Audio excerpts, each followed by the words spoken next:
अंतराळ संशोधनात स्पेसएक्सची महत्त्वाची भूमिका. सुनीता विल्यम्स यांची यशस्वी मोहीम. अंतराळ संशोधनाच्या क्षेत्रात गेल्या काही वर्षांत खाजगी कंपन्यांनी मोठी क्रांती घडवून आणली आहे. त्यापैकी एक म्हणजे एलॉन मस्क यांच्या नेतृत्वाखालील स्पेसएक्स ही कंपनी. नुकतीच नासाच्या अंतराळवीर सुनीता विल्यम्स आणि त्यांचे सहकारी बॅरी बच विल्मोर यांना आंतरराष्ट्रीय अंतराळ स्थानकावरून ISS पृथ्वीवर परत आणण्यात स्पेसएक्सने महत्त्वाची भूमिका बजावली आहे. ही मोहीम जी मूळतः 8 दिवसांसाठी नियोजित होती, ती तांत्रिक अडचणींमुळे 9 महिन्यांहून अधिक काळ चालली.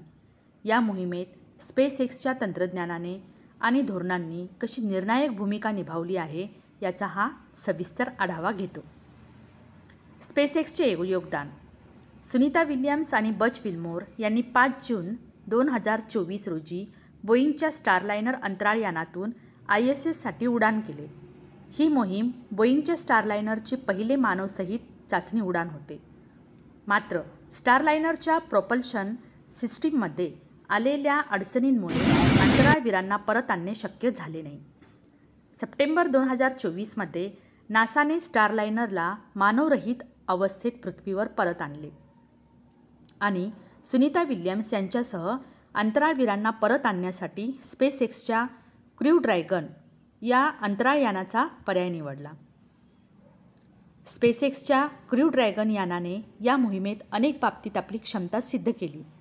हे यान मूळतः नासाच्या कमर्शियल क्रू प्रोग्राम अंतर्गत विकसित करण्यात आले होते आणि 2020 पासून ते नियमितपणे अंतराळवीरांना ISSवर नेण्यासाठी वापरले जात आहे. सुनीता विल्यम्स यांच्या परतीच्या मोहिमेसाठी स्पेसएक्सने क्रू 9 मिशन अंतर्गत क्रू ड्रॅगनचे फ्रीडम नावाचे यान वापरले. या यानाने 18 मार्च 2025 रोजी ISSवरून सुटका करून 19 मार्च 2025 रोजी फ्लोरिडाच्या किनाऱ्यावर यशस्वीपणे जलावरण स्प्लॅशडाऊन केले. या मोहिमेत स्पेसएक्सच्या तंत्रज्ञानातील 2 वैशिष्ट्ये उल्लेखनीय ठरली. पहिले म्हणजे क्रू ड्रॅगनची स्वायत्तता ऑटोनॉमी. हे यान पूर्णपणे स्वयंचलित पद्धतीने उड्डाण, डॉकिंग आणि परत येण्याची प्रक्रिया पार पाडू शकते. यामुळे अंतराळवीरांच्या सुरक्षिततेसाठी मानवी हस्तक्षेपाची गरज कमी झाली. दुसरे म्हणजे यानाची पुनर्वापर क्षमता रियुजेबिलिटी. स्पेसएक्सने या मोहिमेसाठी यापूर्वी वापरलेले आणि नूतनीकरण केलेले यान वापरले, ज्यामुळे खर्च कमी झाला आणि तातडीने मोहीम राबवणेही शक्य झाले. या रणनीतीमुळे एलॉन मस्क यांच्या अंतराळ संशोधनाला किफायतशीर बनवण्याच्या उद्देशाचा हा एक भाग आहे.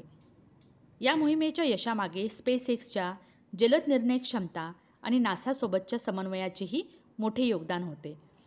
जेव्हा स्टारलायनरच्या अडचणी समोर आल्या तेव्हा नासाने स्पेसएक्सला क्रू 10 मोहिमेच्या जागी क्रू 9 माध्यमातून अंतराळवीरांना परत आणण्याची विनंती केली. स्पेसएक्सने आपली तयारी दाखवत अवघ्या काही महिन्यांतच ही मोहीम पूर्ण केली.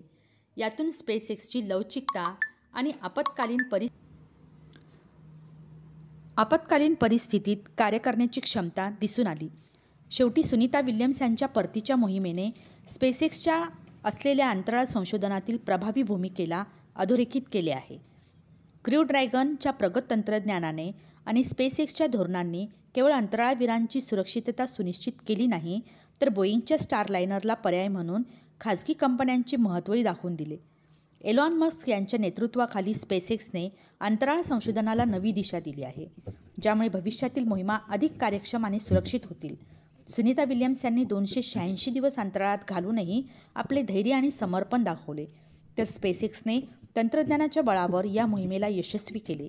हा प्रसंग अंतराळाच्या भविष्यासाठी एक आशादायक पाऊल ठरला आहे.